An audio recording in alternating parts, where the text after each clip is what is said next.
就在2025年8月11号，南海的黄岩岛，在那片全世界最繁忙也最敏感的海上十字路口，发生了一件让人惊掉下巴的乌龙事件。我们想象一下这个画面，一边是海军非常强大的052D 导弹驱逐舰桂林号，一艘灰色的钢铁巨兽正在那儿震场子，而另外一边呢，是我们一艘白色的海警船，它正在玩命的追赶一艘菲律宾的船。突然之间，就在一连串让人眼花缭乱的这个 S 型走位之后，砰的一声，那艘白色的海警船竟然像失控了一样，一头撞上了旁边灰色的海军大哥，竟然自己人撞了自己人，整出这么一个乌龙撞船事件。这就奇了怪了，对吧？这样一种堪称低级别的失误到底是怎么样发生的？这个责任到底是在海警船还是在驱逐舰？这一下子是不是意味着我们在黄岩岛的整个策略都玩砸了呢？别着急，今天这个视频艾森会带领把整件事情从头到尾给8个点掉。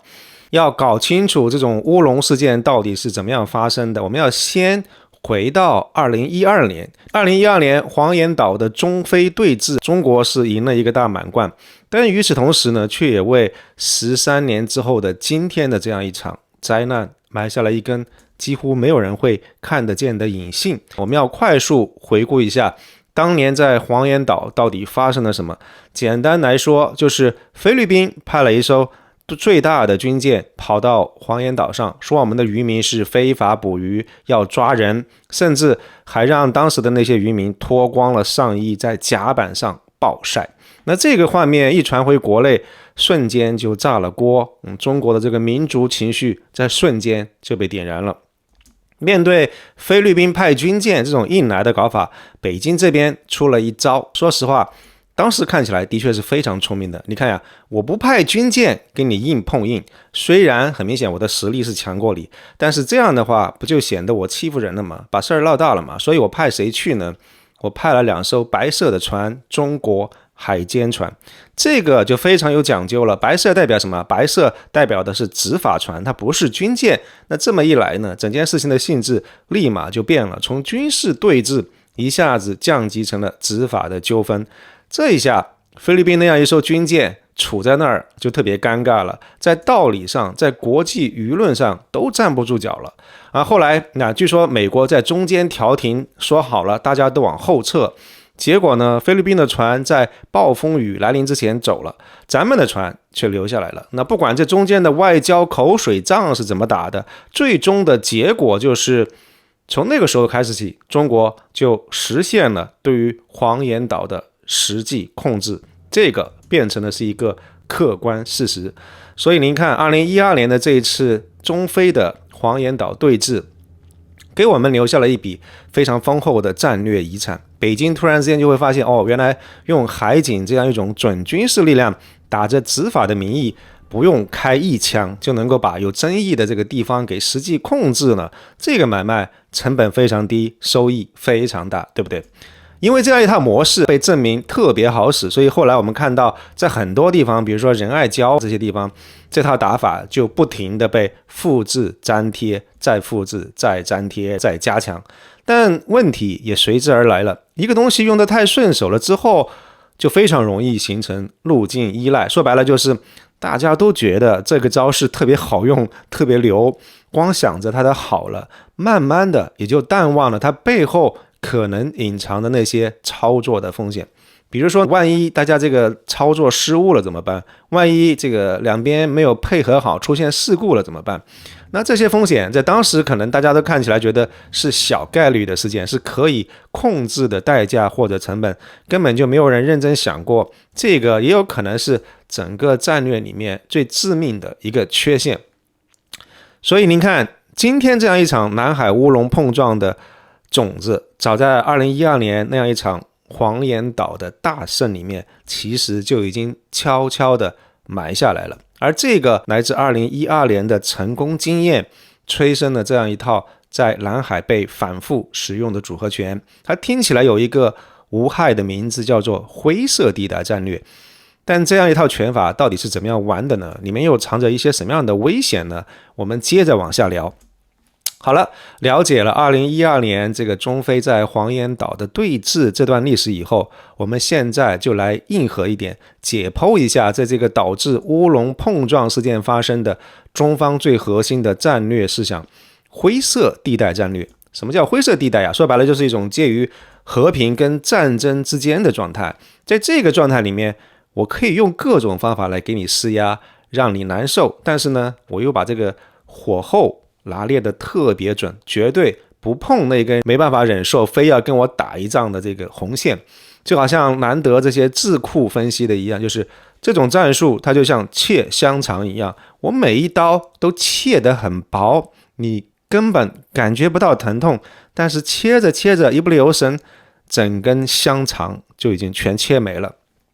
这一套战略的核心就两个词儿，一个是模糊，一个是不认账。那我用海警，用海上的民兵，那这样一些看着它不是军队的力量跟你去对抗，那这样一来，军事冲突就被包装成了一个执法纠纷，或者是民事纠纷，或者是渔民之间的摩擦。那在国际上制造了混乱，让对手很难说得清楚，这到底算不算是军事侵略呢？还是一些民间的纠纷？这也就很难做出非常有效的反击。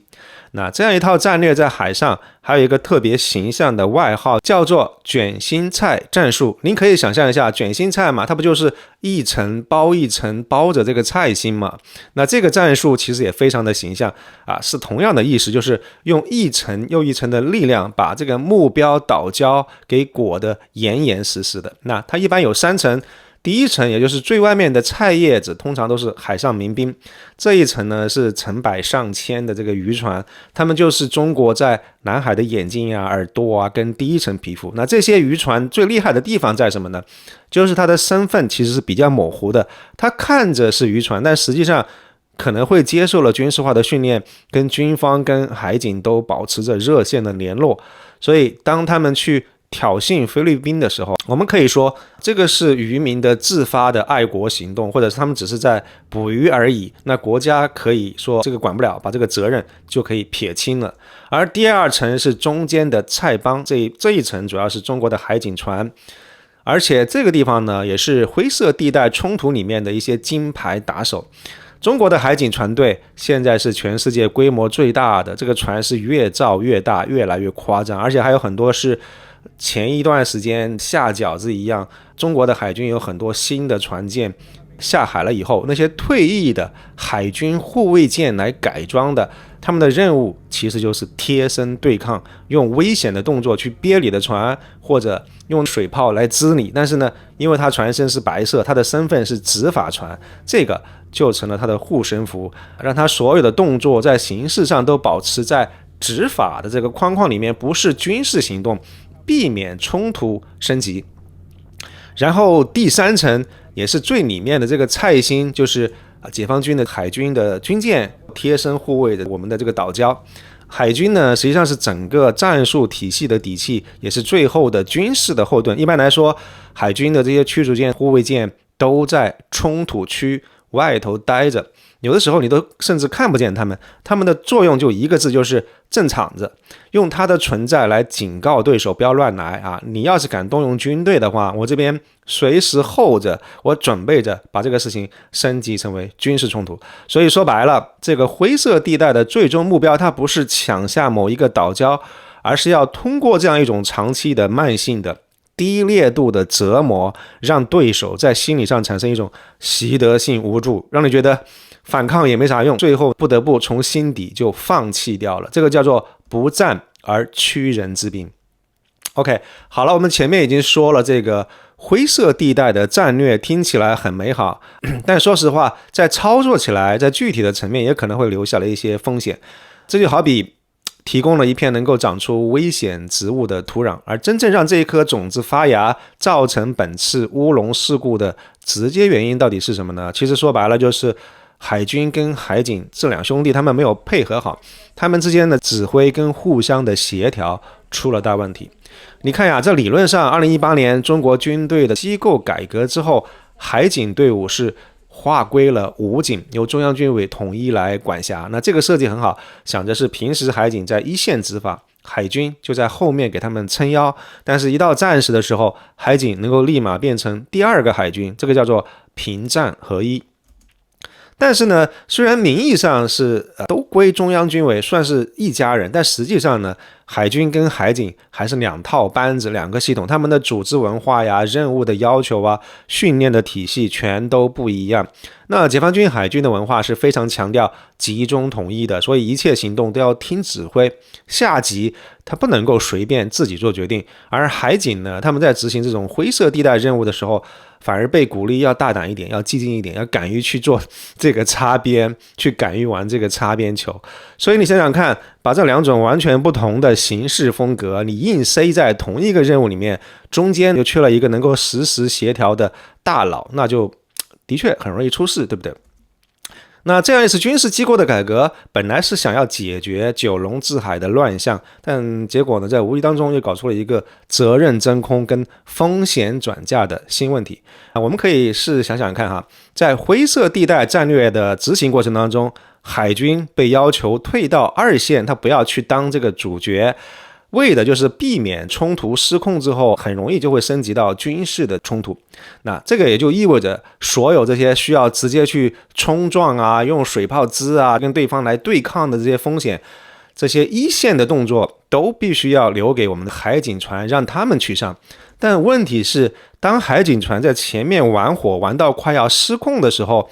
在后面坐镇当保镖的海军的军舰，因为武警跟军队它是两条不同的指挥链条，他们是脱节的，互相之间的通信也有可能会有延迟，所以它有可能会根本就来不及反应。海军的舰长这个时候可能会特别的难受，我如果上去早了，有可能会违背了上头不要轻易升级冲突的这个命令，但是如果我介入的太晚了，眼睁睁就有可能看着局面失控。所以呢，整个冲突的实际过程当中存在着这么一个犹豫的几秒钟，而这个犹豫，这个极其短暂的一个决策窗口，就是一个致命的责任真空。这个真空的出现就有可能导致事态失控。所以我们看到811乌龙撞船事件就是这么一个极端状况的最终爆发。海警船它在前面冒风险，但是它一不小心玩脱了，然后这个风险给溢出到了作为保险的这个海军军舰身上，就导致了一次彻头彻尾的系统性的失败。好了，我们前面做了这么多的铺垫，现在我们就用一个超高倍的显微镜把镜头推到碰撞发生的那一瞬间，我们从战术和技术几个层面来扒一扒当时这个现场到底发生了什么。根据后来泄露的这个视频，我们大概能够还原当时的这么一个状况。2025年8月11号早上，菲律宾的船只他们正要去黄岩岛送补给，而我们这边是海警310试船跟海军桂林舰正在协同驱离。当时中国海军这边摆出来的阵型大概是这样哈，最外圈是我们的这个 052D 大驱桂林舰，它在远处比较远的地方压阵，提供的是最顶级的军事威慑。而中间层呢，大概有7艘的海警船，而这次行动的主力是我们刚才说过的这艘海警船，它是负责贴身紧逼。而最内层还有14艘的这个海上民兵的渔船，它负责制造混乱、堵航道。那早上8点的时候，冲突爆发，海警310试船首先开火，当然是开水炮了。一道粗壮的水龙就冲着比自己小5倍的菲律宾的苏禄安号而去。结果呢，这个苏禄安号他做了一个非常漂亮的这个甩尾动作，躲了过去。这样一次攻击失败，很显然把这个海警310试船的这个指挥官给惹毛了。眼看着这个水炮没支到，他决定来点更原始的、更疯狂的、也更粗野的动作，上身体，来一个物理拦截的动作。310试船他从菲律宾小船的右后方高速超过去，这位指挥官呢下了一个说实话我看来近乎疯狂的命令，向左急转弯。你可以想象一下，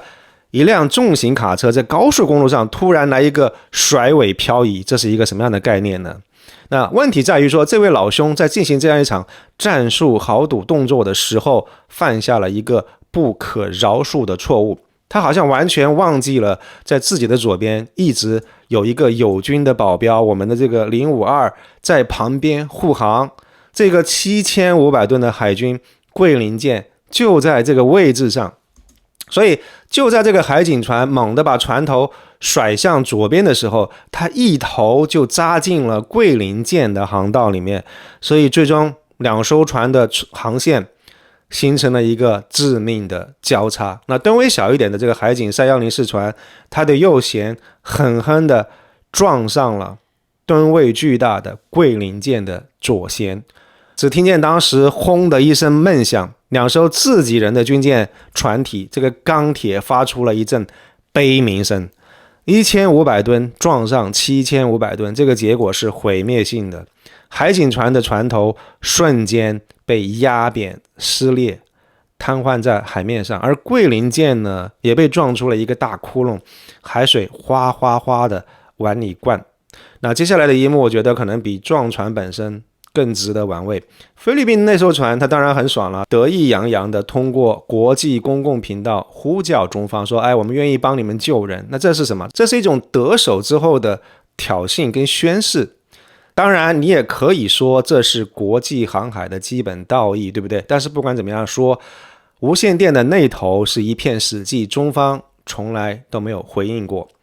我想这片沉默说明了什么？在我看来，这个信息量可大了去了。它可能说明现场的指挥已经乱成了一锅粥，也有可能说明这样一种巨大的羞耻感已经压倒了专业性。当时现场的这些船只，他们想到的第一件事情恐怕不是怎么样去救人，而是怎么样把这个天大的乌龙给捂住。那从这一刻开始，我想这一场乌龙碰撞已经从一次战术的事故变成了一场彻头彻尾的公关灾难。当然了，这个事儿也暴露了一个我们平时很少讨论的问题，就是工具跟任务的不匹配。那第一个角色是桂林舰，它实际上是被拉来干城管这个角色的武林高手。桂林舰是什么？是 052D 中华神盾级的舰艇，满载7500吨装备有什么相控阵雷达、垂直发射系统，能够打超音速的反舰导弹。它虽然不是中国海军最先进最强大的舰艇，但说白了它是一把为了在大洋深处屠龙而铸造的倚天剑。但结果呢，8月11号那天，这样一把倚天剑被派来干嘛呢？来驱赶邻居家的小破船。这个是非常典型的大材小用，用我们一个非常强大的战舰来吓唬隔壁家的小破船。问题就是这样一个为大洋决战而设计的武林高手，你让他去街头巷尾跟一个小混混来过招，跟一个不守规矩的自己的猪队友绑在一块儿，那他的那些先进雷达能看清楚100公里之外的敌方的军舰导弹飞机，但是却看不透几百米开外的猪队友混乱的大佬，这个就真的非常尴尬了。而第二个角色是海警310式船，它实际上是一个穿着保安服的特种兵。那这样一艘海警船是本次灾难的直接肇事方，它的前身实际上是一艘解放军海军056型的护卫舰。那近些年来，中国海军有一些非常有创意的操作，就是把大量退役下来的军舰刷上一层白漆，交给海警，把导弹、鱼雷这些拆掉，但是这些坚固的船体强大的发动机，还有那门76毫米的军用主炮都留着，这样就搞出了一个非常完美的灰色地带的怪物。它披的是海警的白色的这个船漆，看着像是穿着一身保安服，但是骨子里头实际上是流着军舰的血。它耐撞，它火力很猛，就像是一个穿着保安制服的特种兵，专门被派去干那些军方不太方便直接下场去干的脏活。而且我们看到有专业的分析说，这样一种军舰改成海警船的搞法，它拆掉了后面的一些重型武器，会改变这个船的重心跟稳定性，所以在做这些高速急转弯这种极限动作的时候比较容易失控。而我们看一看对手，就是第三个角色菲律宾的海岸警卫队，他是用 GoPro 作战的。因为菲律宾海岸警卫队他们从一开始就知道要跟中国来比船大比炮猛，那基本上就是拿鸡蛋碰石头，肯定会输，那怎么办呢？所以他们就开辟了第二个战场，就是信息战跟舆论战。从2023年开始，菲律宾搞了一套果断透明战略，它的逻辑很简单，就是我虽然打不过你，但是我可以拍下你欺负我拍下你霸凌我的全过程，然后让全世界都看到你多么的过分。所以他们船上最重要的这些装备不是什么水炮，也不是什么舰手的炮，而是高清摄像头、无人机和能够实时直播的这个卫星天线。说白了就是故意来碰瓷，等到他被人家爆锤的时候，能够开一个直播，让全世界都能够看得到。所以他这个策略成功的把中国这边的这个物理优势转化成了一个道义上的劣势。毕竟嘛，看着这个弱小的一方被霸凌、被欺负，很容易撩起很多人的心理上的同情心。所以基本上每一次中方的水炮，每一次拦截，都变成了菲律宾拿来呈现给全世界看的这个以大欺小的铁证。所以你看，这样一次碰撞简直就是这个战略的封神之作。人家菲律宾可能就用我们一个平时拍 vlog 用的这个 GoPro， 就把咱们中国引以为傲的神盾舰给将了一军。好了，我们现在终于触及到了整件事情最核心，也是最让人直击灵魂的部分。为什么同一个国家的2艘武装船只会用这么愚蠢的方式自相残杀呢？其实结论非常清楚了，主要的责任在于海警310式船的鲁莽、危险跟不专业，而桂林舰的这个不当的介入也加剧了风险。但这个背后实际上是4大致命的鸿沟。那第一道鸿沟就是文化的鸿沟，那学院派对上了街头野路子。你想想看，海军的舰长基本上都是正儿八经的科班出身，他们是学院派啊，他们学的是精确协同啊，风险控制啊，他们的这个思维有点像是下国际象棋。而海警指挥官呢，他们的路子就野一点，他更强调完成任务，敢打敢拼，就像是在街头的拳击手。所以当学院派碰上了野路子的时候，在一个剧烈对抗的高压环境底下，他们对于风险的理解，对于规则的把握完全是两码事。海军想的是要保持安全的距离，海警想的是怎么样赶紧冲上去把对方赶走。所以他们虽然在同一片海域上，但活在2个不同的世界里面。而且还有一个非常微妙的心理，因为不同的军种之间永远都有互相的竞争跟比较的心态。海警船的船员他会不会想在海军老大哥面前表现一下自己的勇猛，证明自己不是所谓的2流海军？那这样一种隐性的心理的状态和这样一种埋藏在这个水面以下的竞争，也有可能会导致他们的一个过激的行为。第2道鸿沟就是技术的鸿沟。那这样一道鸿沟主要发生在通信的层面，但也有可能是非常致命的。像桂林舰这样一种神盾舰，用的是解放军最牛的这种数据链，它像是一个超高速的军事五 G 网，能够跟其他的友军实时共享战场的态势，所有的信息一目了然。但是海警的船呢，310式船，它很有可能是从军舰改装的时候，这样一套最机密的海军的系统会被拆除掉，那或者他用的那样一套海警的系统是跟海军的系统不兼容的。这个意味着什么呢？意味着这样2艘船的协同在瞬间就从了这个大带宽的5G 时代倒退回了这个小流量的小水管的2G 时代。他们唯一的沟通方式很有可能是靠这个 VHF 的无线电用嘴来喊。我打个比方，你就好比2个外科医生，他们遥控来做心脏手术，一个呢能够看清实时的高清 3D 影像，而另外一个只能够通过一个满是杂音的对讲机来听指挥来协调。你觉得这样一种遥控的手术能够顺利完成吗？而第3个鸿沟就是规则上的一些鸿沟。海军的行动，它要遵守的是国际上的航行的规则嘛，而海警呢，主要是依据自己的国内法、海警法。那这样一部国内法，它是授权海警在特定的情况下可以使用武器，采取一切必要的措施，这个就相当于那极大的鼓励了他们的这种攻击性。所以你看，海警那个非常鲁莽的转向，在他自己看来，可能是一次值得表扬的果敢的行动，但是在海军老大哥眼里，这就是一次不可理喻的破坏队形的自杀式的行动。然后我们看到第4道鸿沟，也是最核心的，可能就是现场指挥权的混乱。在当时那样一个非常剧烈对抗的一个复杂的对峙的局面当中，那战术的指挥权究竟在谁手里？是级别更高、吨位更大的桂林号舰长呢，还是处于这个追击第一线的海警310式船的船长呢？从这个桂林号后来试图强行介入的动作来看，很有可能是在最后一刻，海军大哥发现事态即将失控，